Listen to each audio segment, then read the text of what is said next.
You need permission to go outside, need permission to go see your friends, need permission to go see your family, need permission to just do basic things in life that previously you never needed permission for, or to show your papers for, or to be identified for, all of that. And I think the reason why people are slipping into it is that I also think it's just complacency. I think it's complacency, and I also do think it's cowardice as well. Hello, I'm Dr. Chris Martinson. I am extremely excited about today's guest, as he is one of the most on-point truth tellers, keen observers, and voices of reason that I've had the pleasure of following on social media. Now we get to hear from him directly. His name is Zuby. Come to me for wisdom, so I'm more than a musician. I could never be a victim, I don't meet the definition. He's an independent rapper, author, podcast host, public speaker, creative entrepreneur with over 1 million followers on social media. Interesting background. He was born in England, raised in Saudi Arabia, and is a graduate of Oxford University. He sold over 30,000 albums independently, performed in 8 countries, has gained 10 million plus online video views, and perhaps most interestingly, his podcast, Real Talk with Zuby, has surpassed 2 million downloads, reaches thousands of global listeners every week.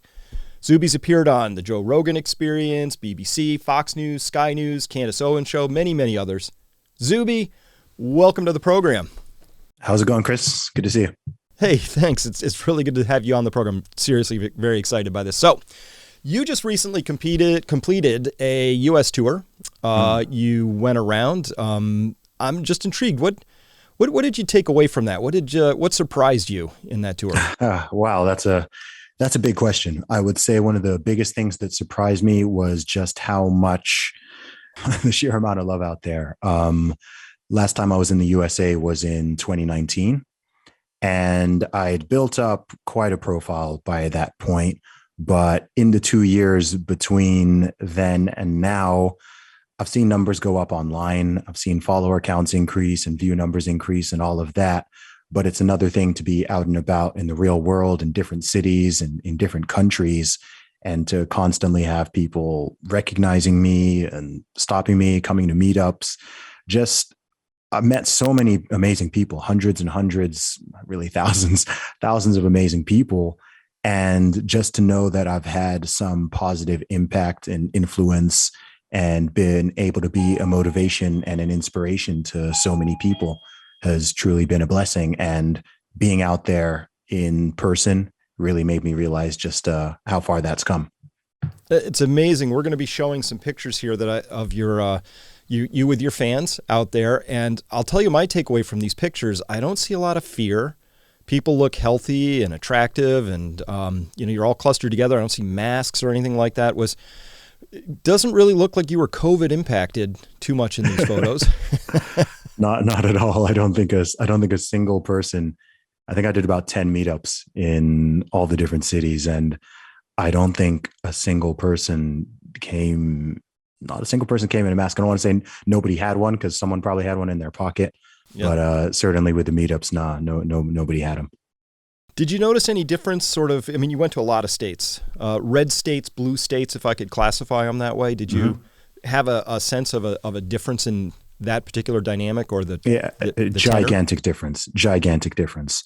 The rules and the restrictions and the mandates and stuff like that differ from city to city and state to state, obviously country to country. But in the US, having all the 50 different states, it makes a huge difference. And over the course of my travels, I went to Texas, Florida, Tennessee, Nevada, California, Hawaii, New York, Maryland, North Carolina, and who am I missing?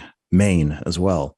And the differences between some of them were pretty extreme, going from somewhere like Dallas, Texas to Los Angeles, California, or going from Maryland to Orlando or Miami.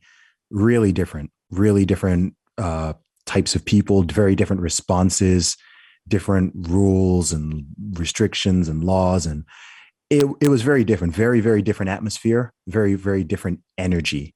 One was very much one of fear and paranoia and suspicion across large swathes of the population. The other was like living in 2018 or 2019, just people going about their daily lives, being normal, very few signs of anything in particular going on. So that's how it's been. I've actually traveled to 7 different countries over the past 18 months or so as well. And I've noticed that same pattern. Also, it varies depending on what time that you're going there. Some places have gotten tighter and more restrictive. Some places have opened up more. But certainly in the US, the variation across the country is huge, even within the same state. I mean, if you're in Los Angeles County and then you go to Orange County, you're going to see a night and day difference. And if you're in Portland, Maine versus rural Maine, you're going to see a huge difference. So it's pretty bizarre. It's pretty bizarre, especially coming in as an outsider. But I think something like that is pretty weird to Americans as well. I think that's a fabulous opportunity to come in as a Martian, as it were, to just, feel the zeitgeist and see those differences. Because to me, I mean, I want to get into your role as a health expert and fitness coach and all of that. But it seems to me that it should be obvious by now that if you live with fear and paranoia and anxiety just as a daily sort of consumption pattern, the health impacts on that, those have to be pretty profound over time, that chronic sort of wasting of all that energy on stuff that you can't do anything about. I mean, this fear that people are carrying, it's around an invisible enemy that they have no clue about. They often have a very, very outsized sense of what the actual risks are. And so I've talked with people, Zuby, who are young and healthy, who are almost convinced that if they get COVID, it's a death sentence. And that mismatch between the actual risk they face and the one that they've bought into feels unhealthy to me. Did you notice that as a descriptor? Yeah, absolutely. It's in trying to supposedly stop one illness, they've created a host of other illnesses, and largely illness of the mind. Some people have completely lost their minds. It's like their brains have been broken and they're no longer living in an objective reality. At the very start of this thing, I can understand people responding to any type of new threat. I think typically one could argue that it's better to overreact rather than to underreact, because if you underreact and something is, very, very bad, then, you can kind of get caught with your guard down. Whereas if you overreact, okay, you expend too much energy and you might look silly for a little while, but then things calm down and everything's okay. But you've had people who have been on high alert now for approaching 2 years.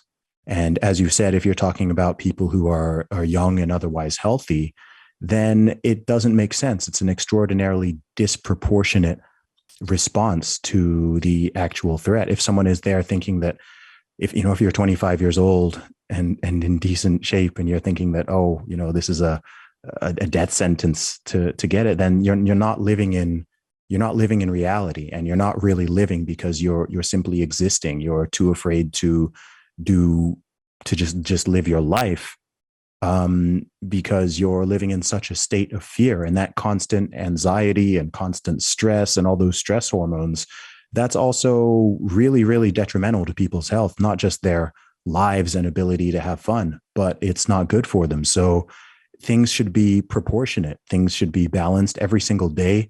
We live with all types of threat. We are constantly running risk analysis every single time you cross the street, every time you step outside, every time you get in a car. I mean, if you're 25 years old, you should be more afraid of getting in a car than you are of this particular disease. Then that's just going by statistics. That's going off of facts and data, but people don't look at it that way. Some people do, some people don't. Mm-hmm. But I think that, the level of hysteria that's been driven into people, and a lot of this has come from governments. A lot of it has come from the media, the nonstop 600+ day fear campaign.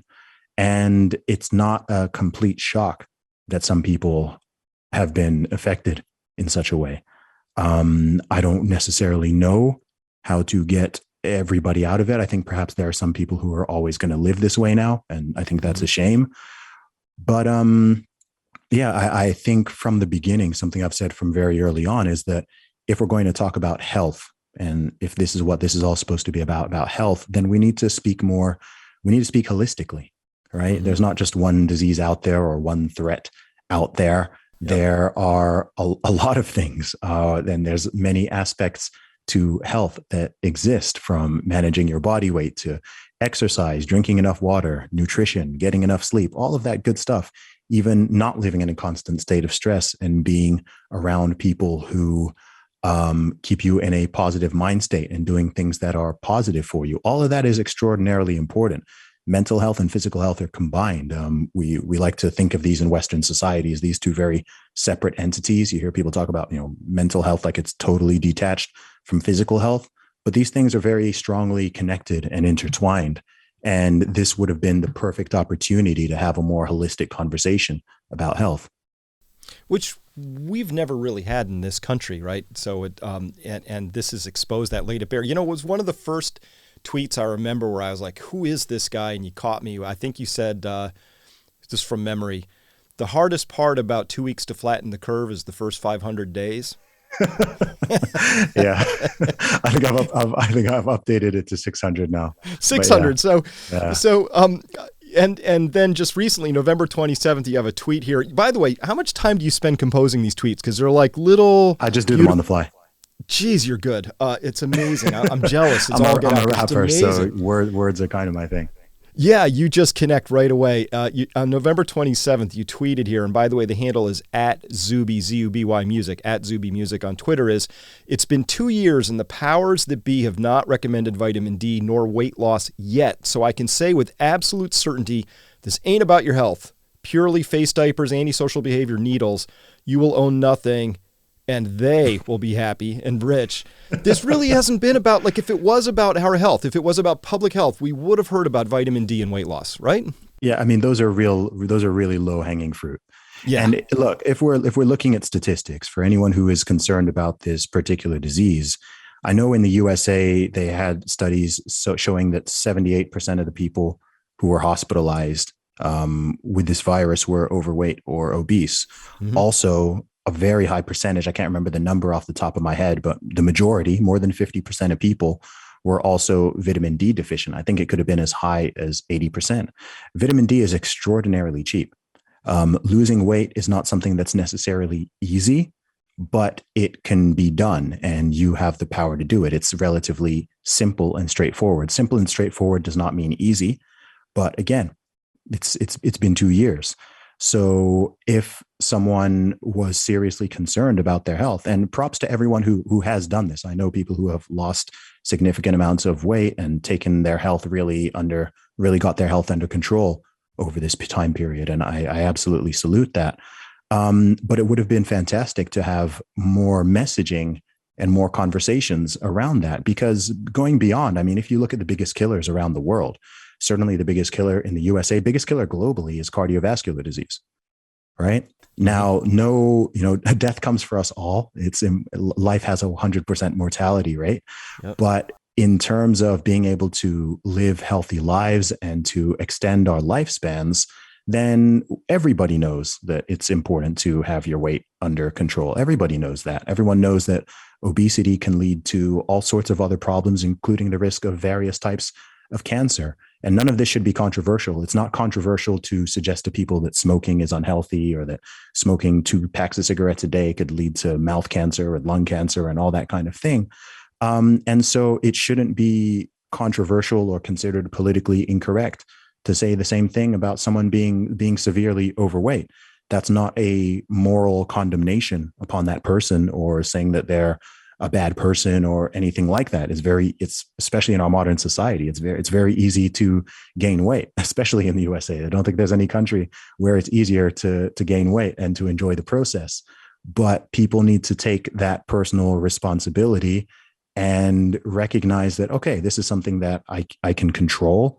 And one of my general thoughts in life is that we should control the things that we have the ability to. Life is unpredictable. Mm-hmm. Accidents happen. There's random things and catastrophes that can come out of seemingly nowhere. And we don't have control of absolutely everything. But for the things that we do, we shouldn't be reckless with them, especially when it comes to our own bodies and our own health. I'm a big advocate for that. Now, let's go there very quickly. Your book, Strong Advice, that's just come out in paperback. I saw some promo around that. What's the approach you took in that book? What's in there? Sure thing. So my book, Strong Advice, primarily, I wrote the book that I wanted. So I've been training since I was about 15 or 16. So about 2 decades now, which which is pretty crazy. But when I first started out, like a lot of young men or young people going to the gym, I didn't really know what I was doing.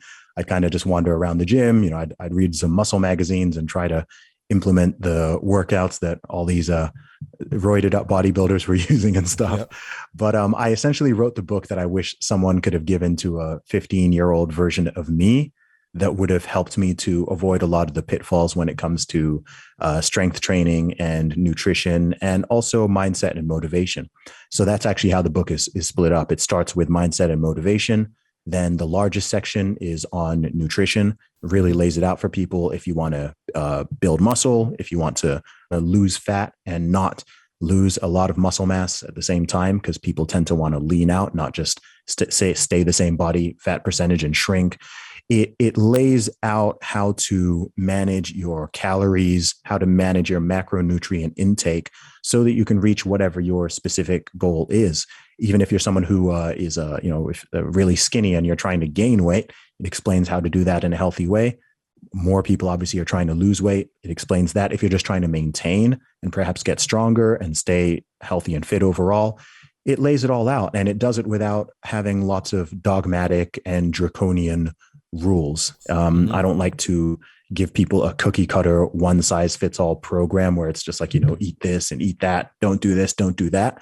So both when it comes to the nutrition and also in the training section, it's more about giving people general rules and principles, which they can then understand the basics. And then there's some wiggle room so that you can tailor it for yourself. So whatever type of diet that you eat or foods that you prefer, it's not bogging people down in minutia and detail, which I think is a problem with a lot of the nutrition and fitness work out there. I think sometimes people like to show they're knowledgeable just by throwing out as much complicated stuff as possible.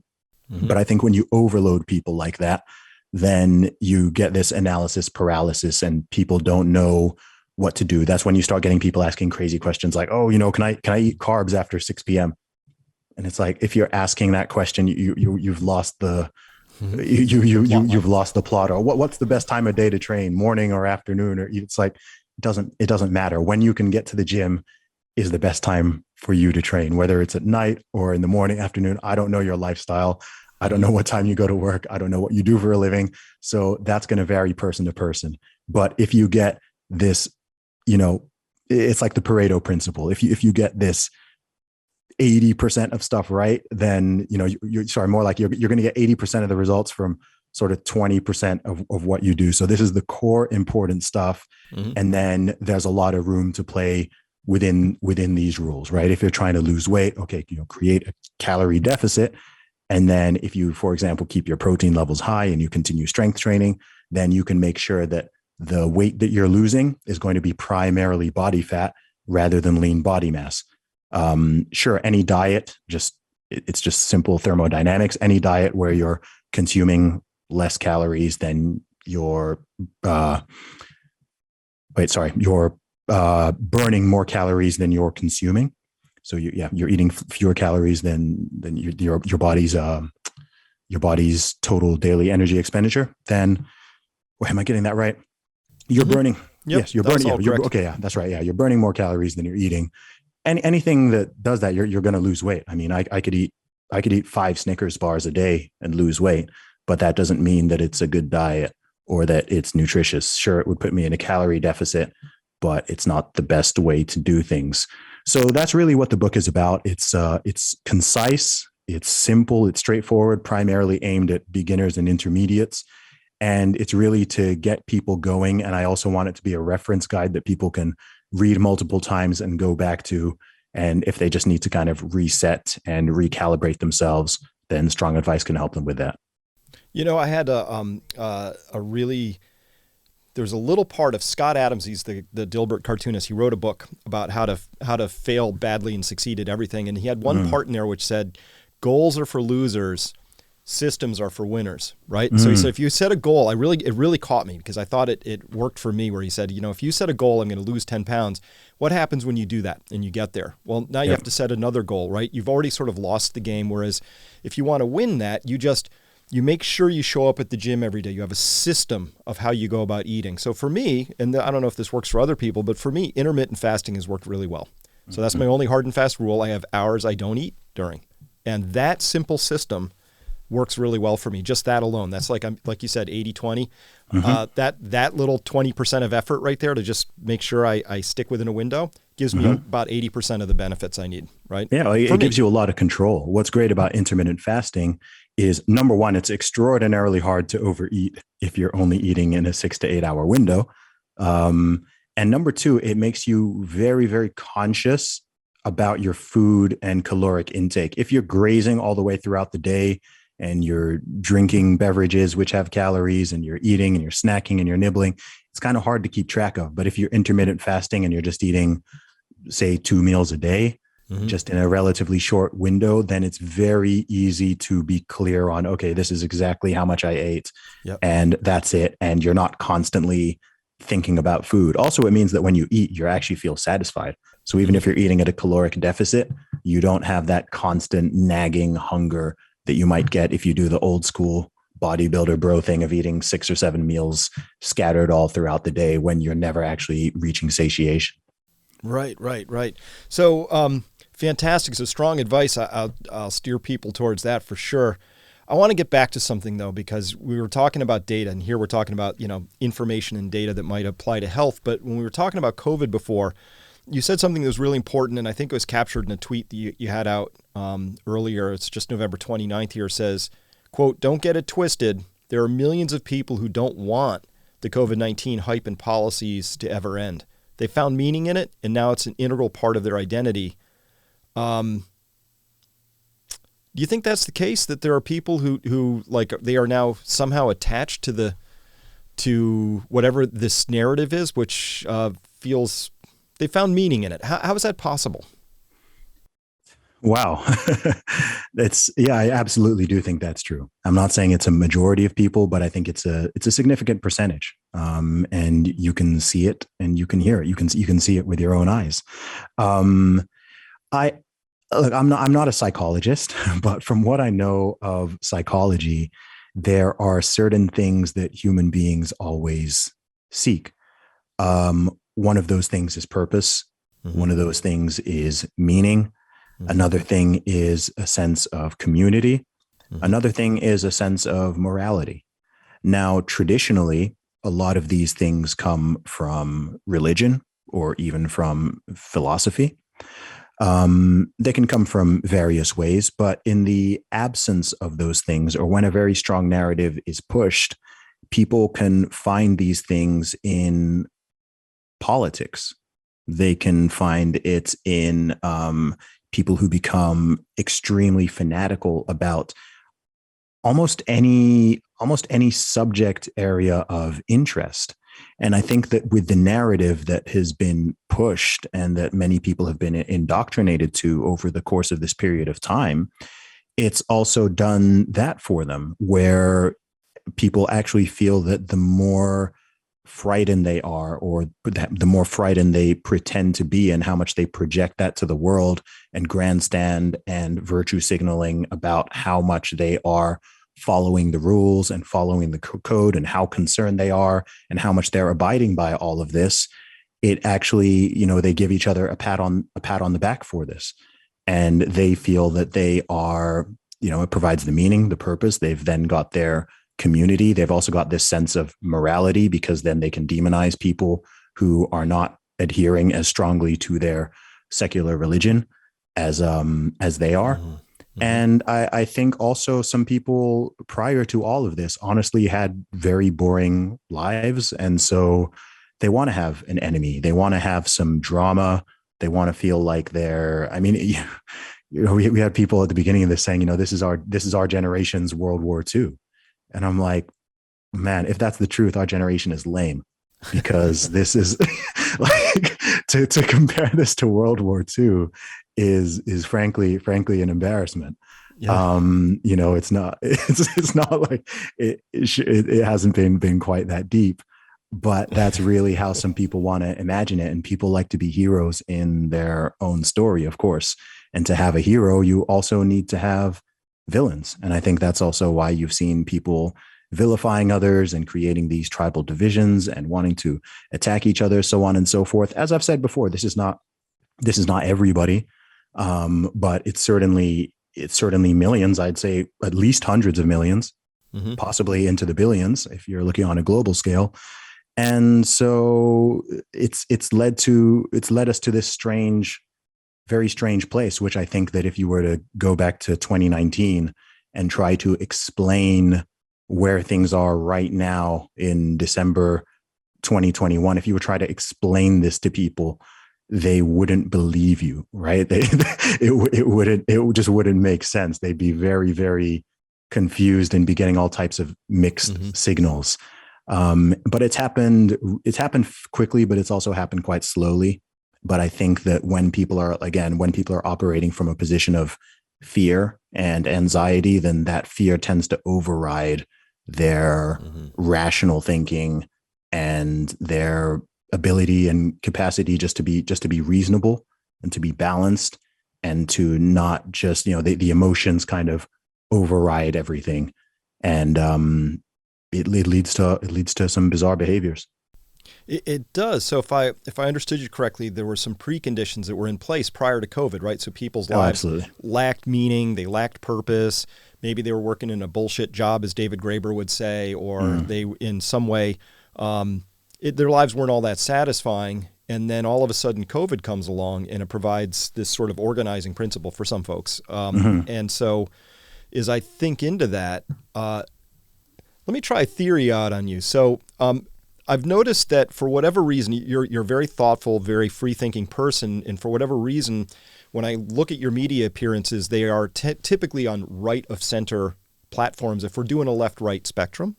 Sure. Right? So we'll call that conservatives. Conservatives seem to be more interested to hear what you had to say. I've noticed that left of center seems to be more caught up in this thing. So here's my theory. The left really ejected, you started with the word religion. They ejected it pretty solidly from their framework a long time ago. I look across every single culture, tribal, Aboriginal, hierarchical, Western. People have religion. It's been part of the human construct forever. So that need for that spiritual connection, well, if you eject it, I think that it just gets replaced with something, and it got replaced with a faith in government. So I see people 100%. With an almost religious faith in Fauci, and I'm like, never put your faith in a human, right? Because I'm a human. It's a bad idea, right? You're absolutely correct. And we've seen this in the past in history. It's not by accident that when you look at the totalitarian regimes of the 20th century, something that they were extremely hostile towards is organized religion. Extremely hostile, whether you're looking at Maoist China, or you're looking at Stalinist Soviet Union, or you're looking at Nazi Germany, or you are looking at Pol Pot's Vietnam, whatever it is, they're always extraordinarily hostile towards organized religion because it's competition. It's very, very hard to indoctrinate people into an ideology if they already have a strong faith and belief system. But as human beings, we're hierarchical. We're always looking up towards a higher power or higher authority. And in the absence of a belief in God, in many cases, not all cases, but in many cases, especially on a large societal level, that ends up with people either worshiping themselves or the state and the government, or, like I said before, some other type of ideology.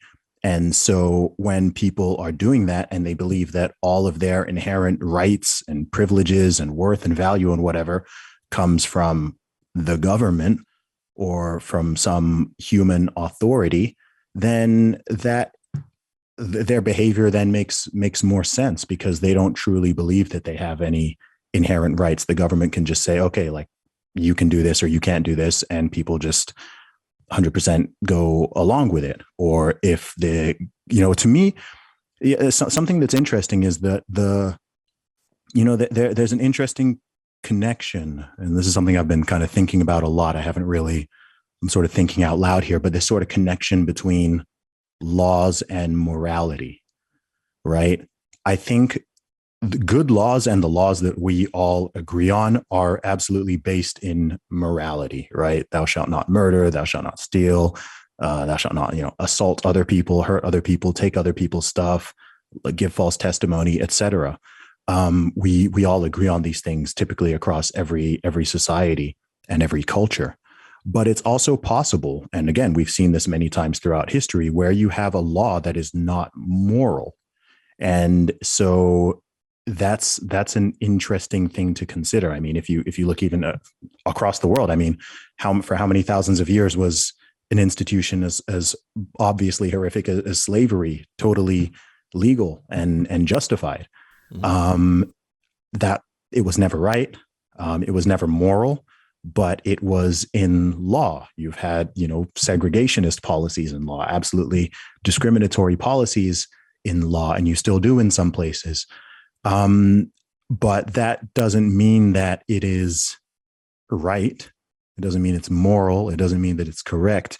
And so I think it's interesting to consider, I guess, from a philosophical perspective, this correlation between legal and moral, right? Because you can absolutely have a law which is highly immoral. In fact, that's happened before.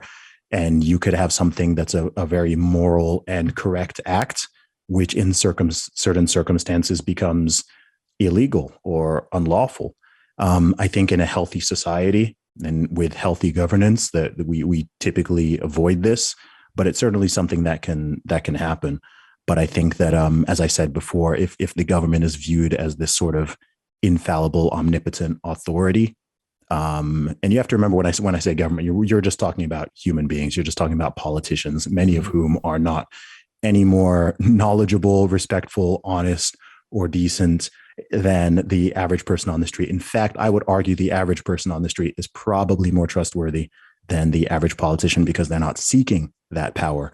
Mm-hmm. And funnily enough, people simultaneously recognize this, but they also sort of reject it. They pay it lip service. They'll say, "Oh, I don't trust these people," whatever. But they'll still implicitly trust them in their behavior. Yeah. So to me, it's just something that people should be a bit more judicious about, and maybe a little bit more skeptical of. I have my reasons for my skepticism. I'm not a cynic. I'm not cynical about everything, but I try to sort of weigh it up and at least do the thinking and see, okay, what's making sense here or what's not making sense. Yeah. Yeah, I very well said. So I want to explore this idea because what you described is that for a long time, laws prescribed what you couldn't do, mm-hmm. right? And that's how it was organized. But with the COVID passports, the vaccine passports now, all of Europe, Canada, US, Australia, New Zealand, principally, are modeling what we see in China, which is a digital thing that prescribes what you can do. Now, mm-hmm. This is actually a gigantic shift from Magna Carta prescribing forward what you can't do in law to mm-hmm. suddenly saying we're going to invert all of that because we're smart enough. Tell you what, we're going to tell you what you can do based mm-hmm. on this thing. And by the way, it's an emergency. We have to do it. Just today, right before we started this recording, the EU Commission President announced that they're exploring making vaccines mandatory for all citizens in Europe, right? And put this passport as a condition of that. So isn't that, Zuby, this is a huge shift going from you can't kill people, you can't lie, you can't cheat, you can't steal, to, oh, if you want to go to the gym, if you want to eat at a restaurant, this is what you can do. Mm-hmm. This deserves a really full-throated conversation, and we're having almost none except at the edges, as it were. But the center mass is not interested in exploring whether or not we should even do this. It's because people have been convinced that it's about their health and their well-being. And if you oppose any measure that people believe, rightly or wrongly, mm-hmm. is for their health, well-being, safety, and security, then you are made to look like the bad guy. You're made to look like the person who is immoral or trying to hurt people or trying to kill people or doesn't care about the greater good or about humanity, community, et cetera, so on and so forth, right? We've seen this throughout this entire period. And so the powers that be are able to capitalize off of that, I'd say in a very malicious fashion. Mhm. And institute all kinds of powers that previously would have been unthinkable in the Western world, right? It's amazing watching this whole thing, because the so-called most liberal and most democratic places, and in many instances, have been the most authoritarian and the most tyrannical throughout this whole thing. Um, it's been a very weird inversion that's going on. It's more of a move towards more of like a China model, as you were saying before, where it's not that, okay, you can go about and live your life and do what you want without permission until you explicitly cannot do something because it infringes on someone else's rights, Yeah. to moving towards this, needing to ask permission to do everything, right? Need permission to go outside, need permission to go see your friends, need permission to go see your family, need permission to just do basic things in life that previously you never needed permission for, or to show your papers for, or to be identified for, all of that. And I think the reason why people are slipping into it is that. I also think it's just complacency. I think it's complacency, and I also do think it's cowardice as well. I do think that it's it frustrates me to say that, Yeah. but I think that's what it is. People want to keep their head below the parapet, and if you do that, look, as far as I'm concerned, the greatest inheritance you can give to any future generation, or I don't even know if it's the greatest, I think the most basic inheritance that you should give them is that they should have the same individual rights, freedoms, and liberties as you've had growing up, right? I think, like, at a minimum, you want to protect that. You want to pass down freedom to the next generation.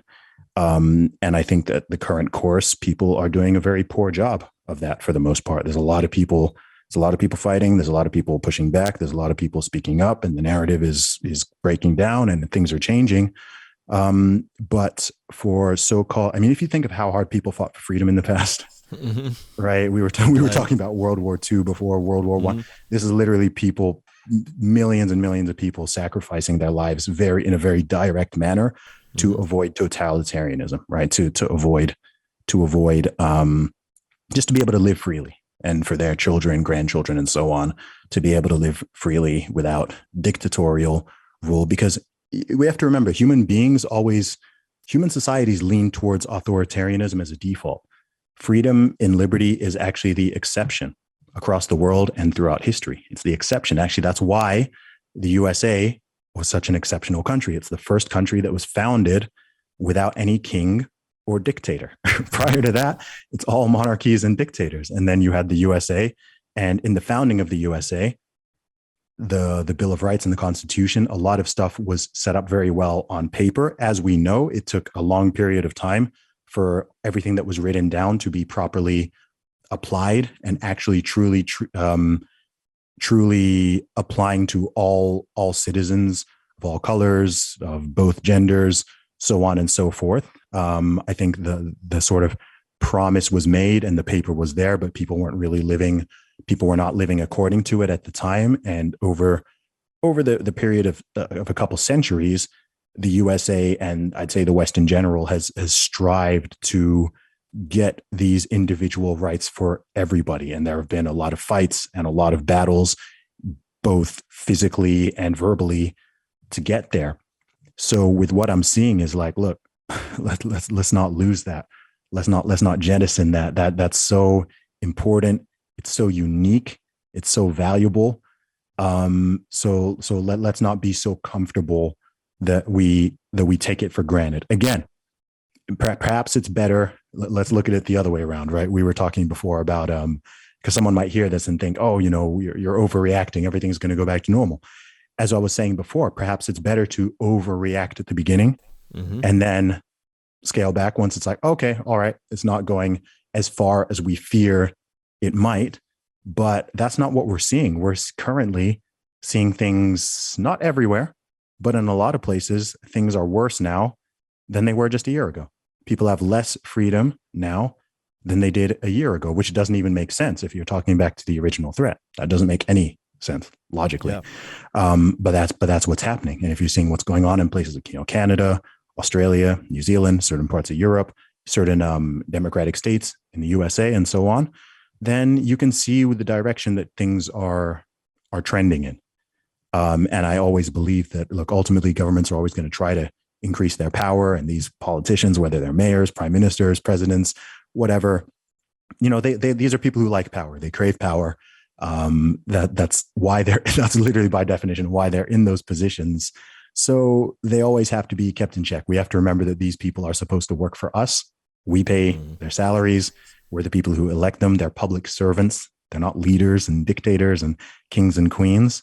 And I think that balance of power and accountability is often forgot, certainly by them, but I think it's also forgotten by the average person as well. Well, very well said. And one reflection of that last part is Fauci has this really dark series of emails that came out January 29th, 2020 through February 2nd, where they were worried about this lab leak hypothesis coming out, and he didn't call in any NIH scientists. He called in all these shadowy sort of like people around the world who are probably the most conflict of interest people in this story. And those emails got redacted, and senators and congressmen in the United States can't get access to them. So we have a career bureaucrat able to not only not serve the people, but not even be responsive to the highest elected officials of the people. It tells you sort of where we are in the story, right? We've gotten to a fairly... The fact that guy is still on TV every day, giving advice and being treated as some kind of exalted hero is one of the most mind-blowing things I've seen over the past few years. I can't explain it at all. It's crazy. It's truly, truly crazy. He must be I know he's the highest paid public official in the USA, right? Publicly, the money we know about. Yeah. I think he must also be one of the most protected, clearly.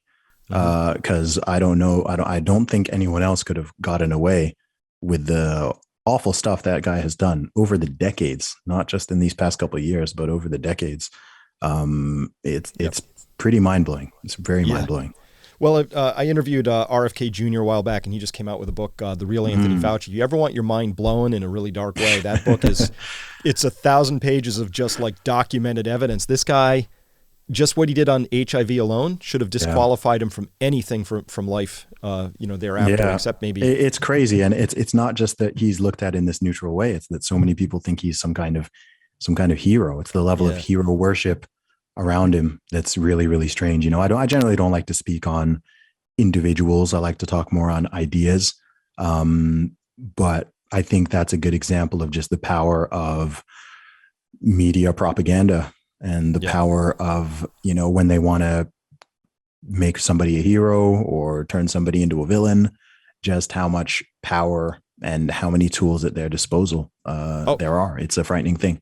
It's like that, right? Andrew Cuomo was the hero of COVID, and next thing you know, he's gone, right? They just, that turned like on a dime. So, these are really powerful moments. So first question then is, if we don't turn the tide here, the trajectory we are on, where does it go? I think you end up with a Chinese-style social credit score system. What's the risk of that? The risk of that is having a potentially irreversible society where you no longer have the basic human rights and civil liberties that we have all grown accustomed to throughout our entire lives and through the past several decades. You no longer have equality under the law. You no longer have people having remotely equal access to various things. You have a state of medical coercion and tyranny where you no longer truly own your body and your own basic autonomy. You have no privacy. You're tracked everywhere that you go. It ends up with like a 1984 type of dystopian future, where you no longer have the liberty that we are used to, and you can now be monitored and controlled and punished and restricted based on things that previously would have been pretty innocuous. And I think that's a terrifying thought. And I think that the technology that we have is something that can ultimately, technology has the power to free and also the power to enslave. And I think we've already seen with our smartphones and social media and all that stuff, just how much we can choose to be partially willingly enslaved by technology to some extent. And as far as I'm concerned, that's kind of like a warm up for a potential future. So I think we need to be very careful with technology. I think we need to be very vigilant in terms of our own rights and liberties and being able to answer those type of questions. Like, why is it important? Why does this matter? Yep. Why is it even unique? Why shouldn't we just give everything to the powers that be and the bureaucrats and whatever? And I think also you have to consider that ultimately the locus of power should be with individuals. If you're an adult, it should ultimately be up to you how you choose to live your life and raise your family and look after your loved ones and so on and so forth, right? That's the beauty of it, right? Within, again, of course, within basic legal boundaries, you should have those abilities and those choices, and that's what makes you powerful. And I think if you empower the individual, you also empower the family, and you also empower the community, and thus you empower the country, and you empower the world. I think that's the best way you can fix things. I mean, that's the way you continue to improve society. And we've tried these collective experiments before, where people try to socially engineer a whole population of millions and millions of people, and it always ends in bloodshed. It ends in genocide. It ends in war. It ends in horrible stuff. And that experiment has run several times just in the past century. So I don't want to do it again. I'm not trying to do communism 3.0 or 4.0. We've got a model that is imperfect, but it's striving towards the best that we're going to get. And that is based on individual civil liberties and rights, being able to respect each other's choices and decisions and opinions, having free speech, being able to have open conversations and not be censored and deplatformed and all of this. And ultimately just to strive for decency and kindness and treating people fairly and equally as much as we can. I think that's the nub of it here, which is that I've just met you. I can tell that you trust people to do what's right for themselves, even if that means they're going to do something boneheaded, and they'll learn from that because that's the path they were supposed to take in life, I guess, or something like that. I feel that our leaders, our authoritarians, they don't trust humans. They really treat us with disdain, right? They don't even give us a comprehensive narrative that makes sense about, say, vaccines or vitamin D, or, your kids have to be masked up. Your 5-year-old needs to go to school in a mask. We can't show you any science that supports that, but we can be pretty sure, psychologists tell us, that they will be damaged because that's the point of life when they're trying to learn social cues, which is immensely complicated, subtle, and it requires a lot of wiring of the neural pathways. And we're just going to mask that up because that's what's required to be conforming to this narrative that we have right now. So we're even like in the business of ritualistically sacrificing children's development on the altar of this narrative. And that to me is a highly disdainful thing to enforce on people. I agree. I think it's reprehensible. I think it's absolutely reprehensible to sacrifice children for the sake of neurotic adults. Absolutely. So as we come to the end of this, Zuby, what's next for you? Where do people find you, follow you? We didn't even get into your music. That's all good, man. There's a lot to talk about, I know.